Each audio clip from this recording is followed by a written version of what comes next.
na pele do piloto ali. Então, muitas coisas interessantes estão vindo por aí. E quais são os benefícios que a 5G pode fazer? Internet das coisas, todo objeto vai poder ganhar vai passar a cidade.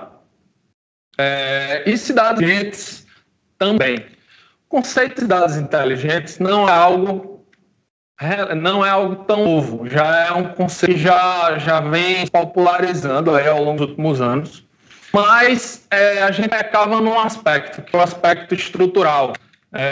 A gente precisava, para ter uma cidade inteligente, totalmente conectada, acabar, né, com fibra óptica toda aquela cidade. E agora, com a 5G, não. Tudo wireless, então a gente tem uns que a gente vai saber exatamente o momento exato que esse bus vai chegar, vai ter trânsito, logística mais conectada, carros que estão se conectando entre si,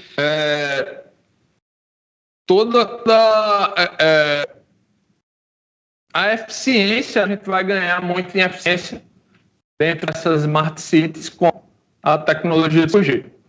Tá bom? Outro ponto importantíssimo, eu acho que até o que mais beneficiar com 5G é a indústria 4.0. A indústria 4.0 é um conceito que está disseminando aqui também muito rápido, que é uma série de inovações que a gente traz, dentre elas a robótica, máquinas passando informação de uma máquina para outra, e esses dados processando muito rápido, conseguem batear o custo dos produtos. Tá? Então, com a 5G, que privilegia a redução de energia, né? A 5G ela tem 90% menos gasto de energia do que as gerações anteriores. Então, é um salto de produtividade para a manufatura também absurdo. Como está no Brasil, por que não falar da agroindústria, né? Um dos principais negócios brasileiros é o agro. Aí também temos o peito de agroindústria 4.0, que aí a gente falando de colheitadeiras autônomas, de drones que vão voar ali as áreas produtivas, campos, para ver os locais corretos de colocar um defensivo, de colocar um agrotóxico, sem precisar pulverizar ali toda a plantação. Enfim, tem uma série também de inovações que podem chegar para o agro, tá? E também a educação e ensino à distância. A gente, na pandemia, foi forçado a se habituar com o EAD, o ensino à distância. Mas o EAD que está por vir, ele é bem diferente do que o que a gente se acostumou aqui na pandemia. Na pandemia, a gente tem videoconferências, salas de aula com transmissão de vídeo, em tempo real, ok. Mas com a 5G, a gente vai poder ter realidade aumentada, a gente vai poder usar o óculos de realidade virtual que eu citei e transportar os alunos para a época dos dinossauros, pirâmides do Egito, vai poder usar material gráfico para fazer uma cirurgia na faculdade de medicina, simular uma cirurgia, enfim. O ensino à distância também deve se desenvolver e se popularizar mais essas novas tecnologias. E como é que está a questão da 5G no mundo e no Brasil? No mundo a gente já vem acompanhando as notícias desde o governo Trump, que está sendo travada a guerra comercial em China, Estados Unidos. Por quê, Paulo? Porque com esse mundo, com muito mais dados, a gente olhando dados de todas as partes, quem é que vai ser o protagonista nessa disputa, né, nessa nova realidade? E a China saiu na frente nessa disputa com a Huawei, né, a empresa chinesa, que foi quem melhor e mais barata conseguiu deter a tecnologia do 5G. Além da Huawei, tem a Ericsson e a Nokia, são outras duas empresas que também detêm a tecnologia. E os Estados Unidos começaram a fazer um lobby, praticamente, na verdade, um boicote à Huawei, né, e um lobby à Ericsson e à Nokia para os países não fechar com a Huawei, porque todas aquelas acusações de roubo de dados, de compartilhamento de dados com o Partido Comunista Chinês, mas vou deixar claro que nenhuma dessas acusações foi provada. Já foram feitas auditorias nos equipamentos da Huawei e não achado nada que desse luz a essas acusações. Aqui no Brasil, a gente já vem há um certo tempo, apesar de não estar saindo na mídia, mas há pelo menos 2 anos que vem se discutindo 5G aqui no Brasil. Já se passou por CU embargando várias vezes, já se passou o operador de telefonia querendo dividir a conta da estrutura com o governo, porque as operadoras dizem que o governo deve arcar também com o custo de implantação do 5G, porque, segundo eles, seria uma obra estrutural, manter a estrutura do 5G no Brasil. E já o governo diz que não, que no 4G nunca fez esse investimento, que é a iniciativa privada que deve investir. Então, passada essa longa discussão, o TCU aprovou agora e marcado para o próximo dia 4 de novembro o leilão das frequências. Então, dividir aqui em 2 coisas. A gente estava falando de estrutura, de quem está construindo as caixas lá do 5G. E agora a gente está, na realidade, aqui no Brasil, falando sobre lei das frequências, que são as 4 faixas de frequências que vão ser leiloadas aí para as empresas operadoras, TIM, Oi, Vivo, poderem explorar. Então, nesse leilão, a gente vai ter 4 faixas a partir de 100 MHz e uma segunda faixa de 2,3 GHz, que essas 2 faixas elas vão aproveitar a tecnologia 4G que já existe, né, a estrutura do 4G que já existe, para transmitir o sinal. Então, as 2 primeiras frequências, a gente consegue transmitir o sinal 5G pelas antenas atuais, tá? As últimas, a de 3,5 GHz e a de 26 GHz, elas são frequências que a gente chama do 5G puro, ou 5G standalone, que é conhecido realmente por esse nome, que são as frequências maiores, que são essas aí capazes de proporcionar todas essas ações, carro autônomo. Essas frequências maiores, elas usam de fato as caixinhas que eu falei no início da apresentação, tá? E todas elas serão leiloadas agora no próximo dia 4 de novembro. E vocês, pessoal, já pararam para analisar como é que todas essas mudanças, a gente foi aqui de realidade aumentada, falou de inteligência artificial, falou de internet das coisas, falou do 4.0, de IAO 4.0, como é que todas essas mudanças vão interferir na nossa relação de trabalho, na forma com que a gente interage com os nossos clientes. E já parou para analisar também como é que o seu negócio se beneficiar ou até sofrer com essas mudanças. Então,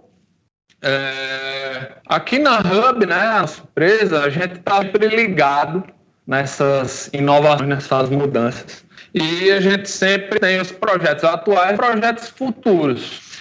Então, já temos hoje projetos junto com parceria, professores da UFN, doutores, sobre e-learning, internet das coisas, para chegarmos nesse momento da implementação dessas tecnologias já preparados. Mas antes, deixa eu mostrar um pouquinho do que é que a Hub está fazendo hoje, né? Do mais que a gente atua hoje, para contextualizar para vocês. A gente está no mercado brasileiro que a média de idade dos carros é 10 anos. Agora, com a pandemia, tiveram todos aqueles problemas de fabricação, de falta de materiais, de jornada reduzida, essa frase aumentou em 0,5. Então, a gente está com a idade de 10 anos e meio para a média dos veículos aqui da frota. E os carros mais antigos precisam também de mais manutenção.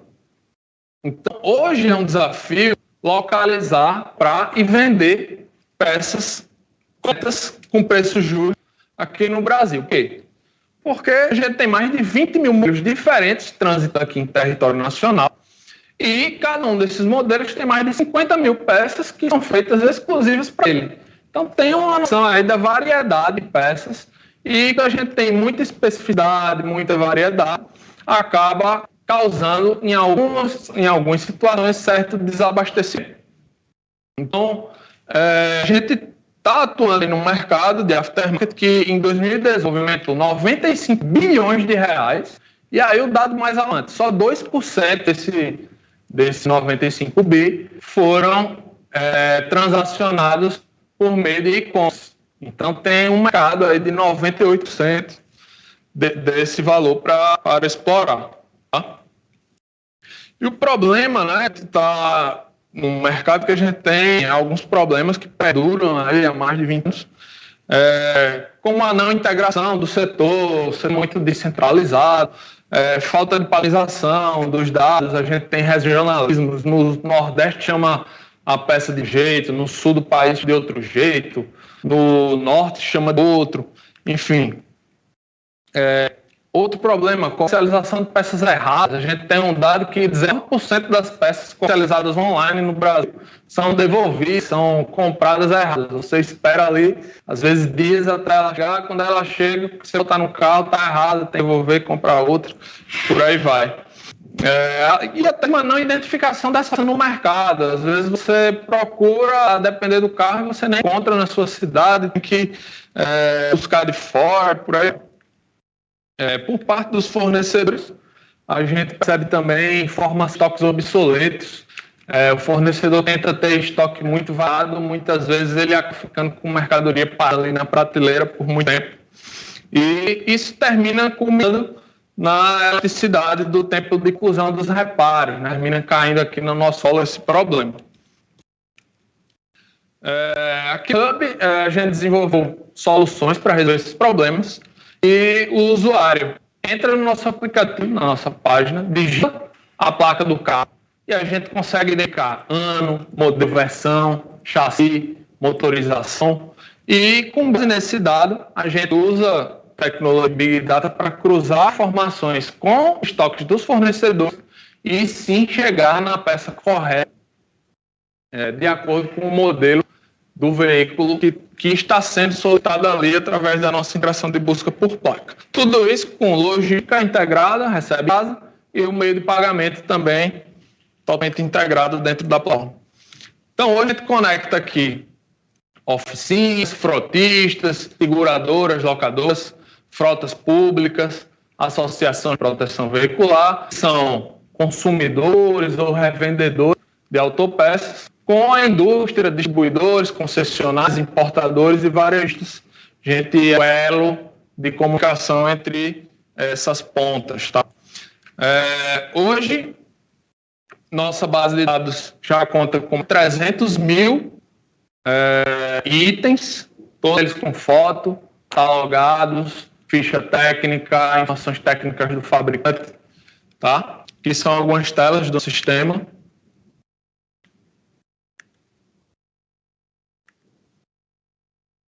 E quando a gente fala, né, de novas tecnologias para o setor automotivo, normalmente a gente fica imaginando carro autônomo, carro voador, está se falando agora. Confere a vocês que isso são inovações que vão acontecer, mas que estão ainda muito longe.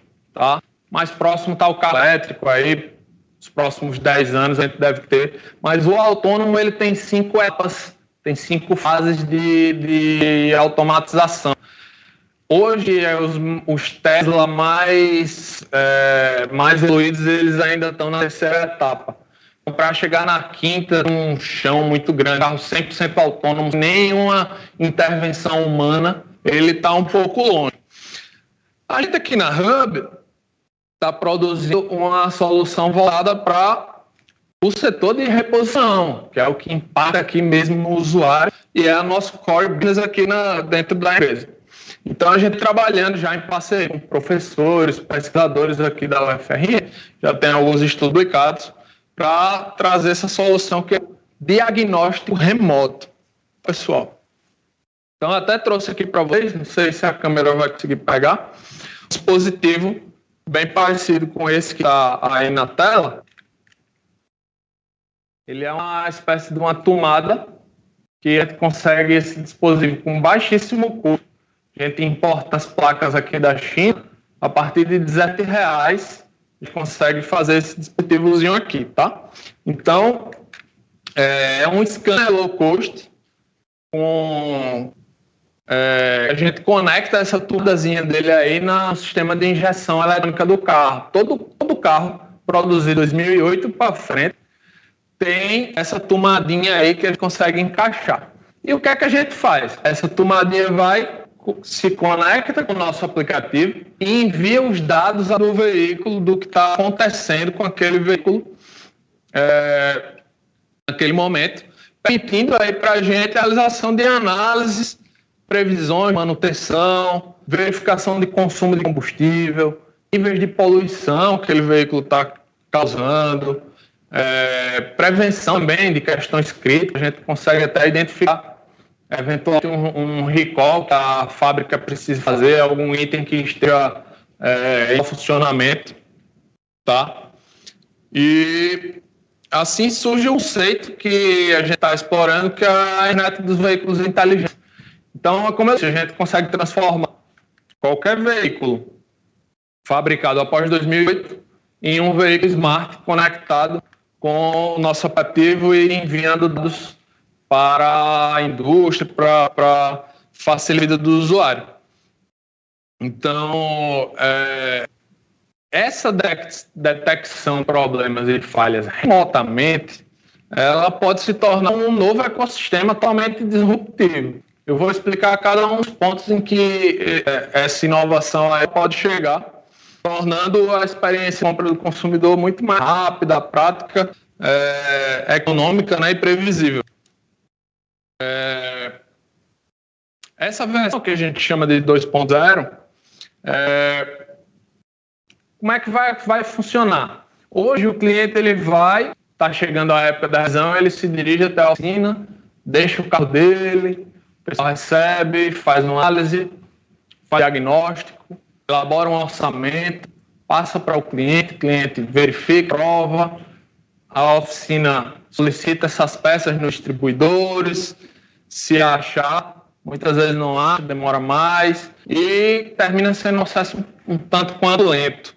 E através dessa inovação, a gente já vai sabendo antecipadamente quais são as peças ali que precisam ser substituídas naquela revisão, e o cliente, pelo próprio aplicativo, fazer a solicitação, paga, e vai se dirigir à oficina só para fazer quase um pit stop mesmo, Fórmula 1, para tudo pronto lá, aguardando.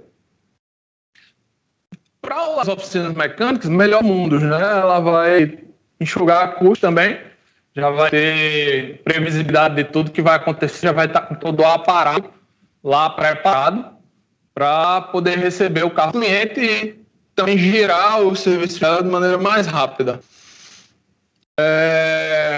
A gente começa a pensar bem no aspecto estrutural. Vai ser necessário a oficina hoje ter um galpão de 1.000, 2.000 metros quadrados para fazer esse tipo de revisão? Ou as oficinas elas podem começar a migrar para os shopping centers, para os parques, posicionamentos, porque já vai estar tudo previsto, agendado. Está muito bem para a gente fazer esse tipo de revisões enquanto a gente está no cinema, assistindo um filme, ou se divertindo cantando, enfim. Então, até o aspecto estrutural das oficinas pode mudar com essas inovações. Mais segurança também, porque a gente, retroalimentando a indústria com esses dados, a gente conseguir prever acidentes, né, por manutenção inadequada.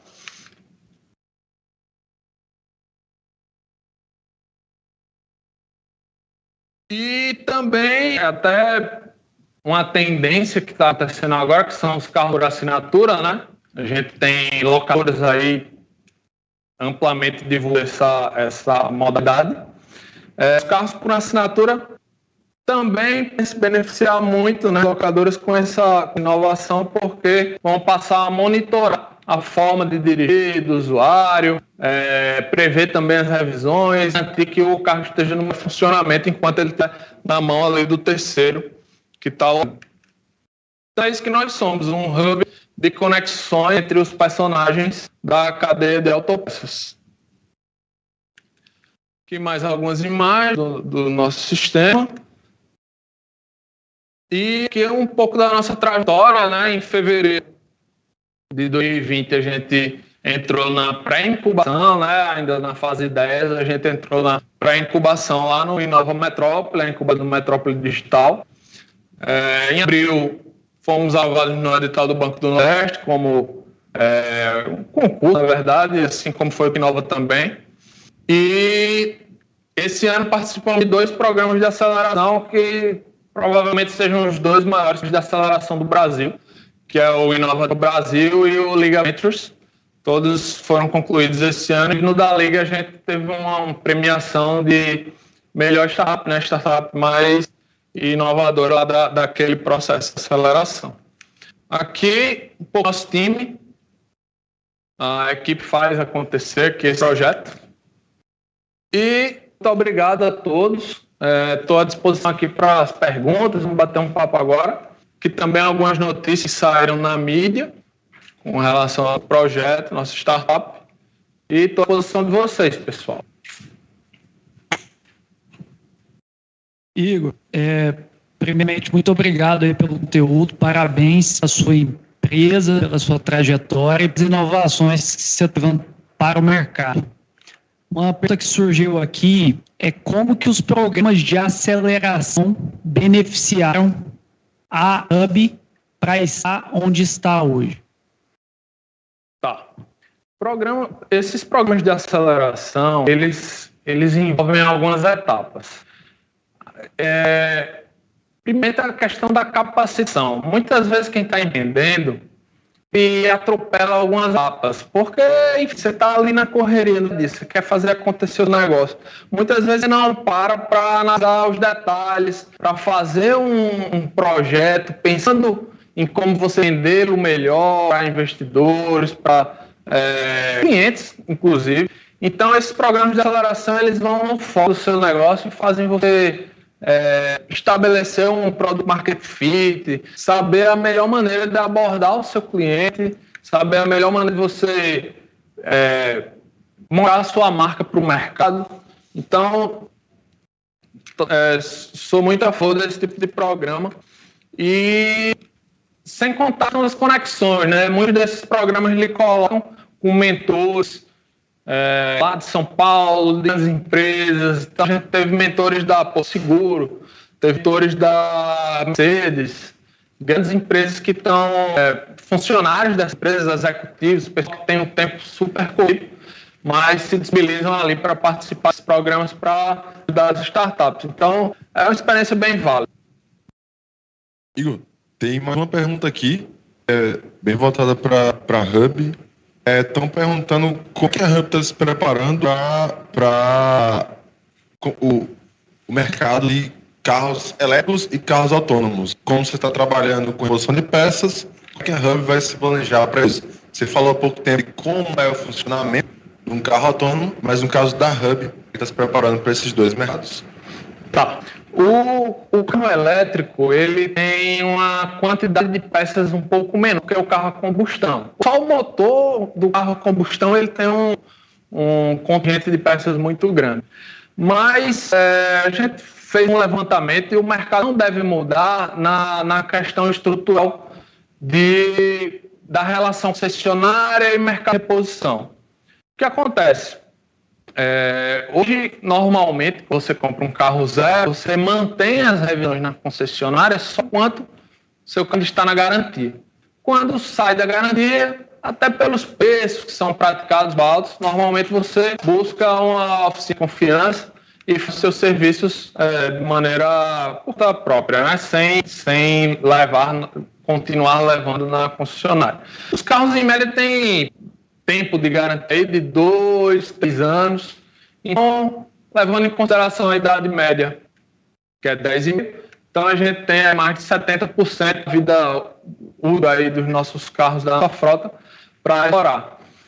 Os carros elétricos não vão fugir disso, vão continuar de manutenção, ainda tem suspensão, todos transmissão, a parte do motor meio que é um motor mais simples. O motor elétrico ele é mais utiliza menos peças, mas ainda é um contingente bem grande que tem condições de explorar.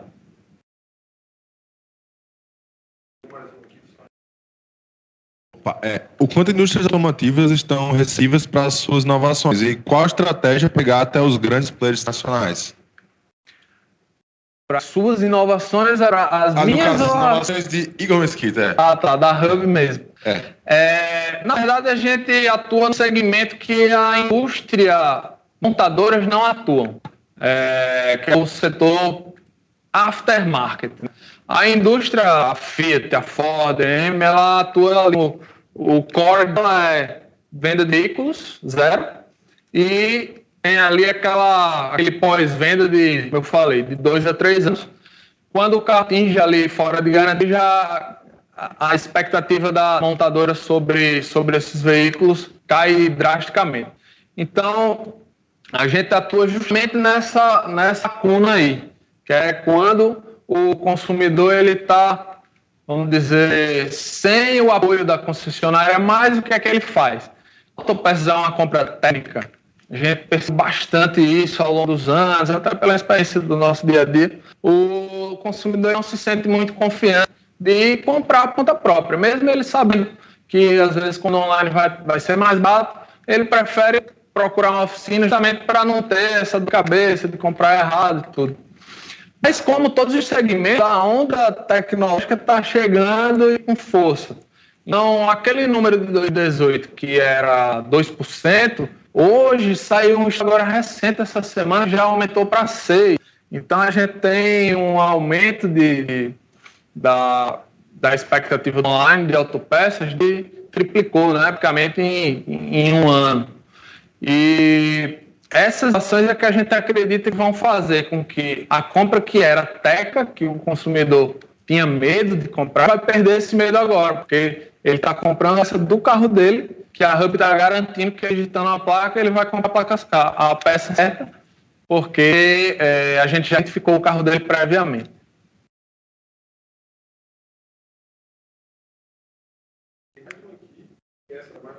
Dicas para dar para as pessoas que estão assistindo. Porque a Hub, sendo um marketplace, aqui vem a pergunta. Outros segmentos. Quais as boas práticas para estabelecer um marketplace que você pode compartilhar conosco? Imagine que é aquele problema do galinha, enfim. Como é que você está lidando com isso no caso da Hub como marketplace? Você falou bem. O primeiro desafio do marketplace é o problema do ovo e a galinha. Quem você aborda primeiro, vendedores ou compradores, né? E eu tenho uma opinião formada que você tem que abordar primeiro vendedores. Você botar primeiro produto no seu marketplace, por mais que no início você não gere muita demanda dos vendedores, mas você tem que ter uma gama de produtos muito grande para poder ser atrativo para os consumidores. Então a gente usou essa estratégia, colocou primeiro a padronização das peças, né? A gente tem um catálogo nosso. Então, o distribuidor, o varejista, quando ele se conectar com a Hub, ele tem lá o cadastro, ele usa a nomenclatura dele, chama as peças ali pelo que ele acha melhor, mas a gente não aproveita isso na Hub. A gente tem o nosso próprio catálogo, que ele é padronizado para o Brasil.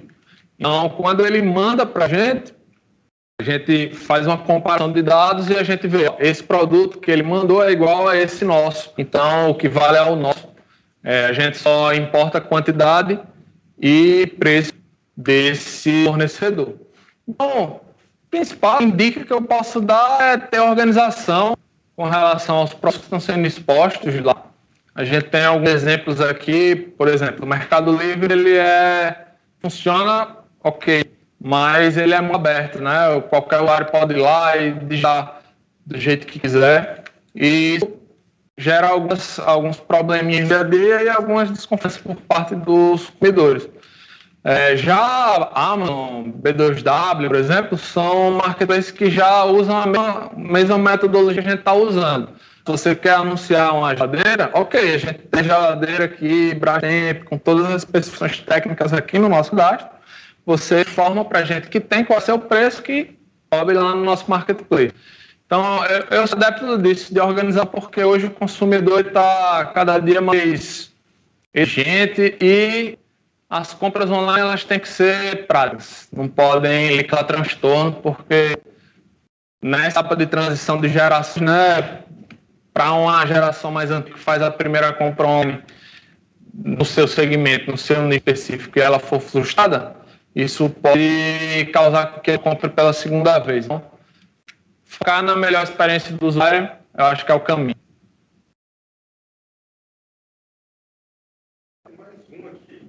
Em relação, você citou o caso da Brastemp, mas aí Brastemp tem poucas variações, mas no caso de peça tem milhares.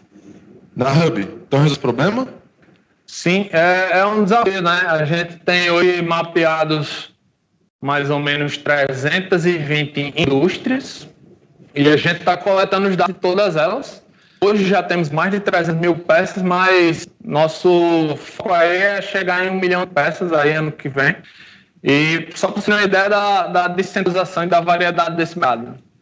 Então, já estamos nesse processo de mapeamento que vem forte aí nos últimos meses, mas é um trabalho contínuo, né? O catálogo ele é vivo, ele vai estar sempre em evolução e a gente tem ciência disso, mas já estamos bem adiantados assim no quesito portfólio. Opa, vou chegar aqui do ladinho. Igor, tô aparecendo aqui na câmera? Opa, quer dizer, ali. Tudo certo? Show. Igor, em nome do CDL Jovem, quero agradecer demais a sua participação aí. 5G é algo que parece um certo, mas não é. Tá chegando daqui a pouco. Tá aí na porta. Exatamente. Você mapeamento de peça. Pô, o cara tá fazendo a mesma coisa que o Google fez, só com carro. Literalmente mapeando a inteligência de móvel do todo o mercado e que parece absurdante, mas está muito perto. Que, poxa, agradeço demais por trazer todo esse contexto para a gente, para quem tá nos assistindo, coisas grandes a gente consegue fazer também. Dá um exemplo. Igor, muito obrigado. Obrigado. Eu que agradeço pelo espaço, né? Toda a oportunidade que a gente tem de conversar sobre tecnologia, sobre inovação, é bem-vindo, ainda mais quando a gente pode expor também o que a gente está fazendo e mostrar para as pessoas que a gente está aqui em Natal, né? Mas coisas bem bacanas estão acontecendo aqui dentro. Tem muitas vezes legais que estão surgindo daqui, credenciadas ao parque, extensões aí, projetos vinculados ao UFRN. Tem muita legal vindo por aí que vocês vão falar em breve. Tenho certeza disso. Obrigado mais uma vez. Pessoal, muito obrigado por estarem conosco aqui no CDL Summit e até a próxima.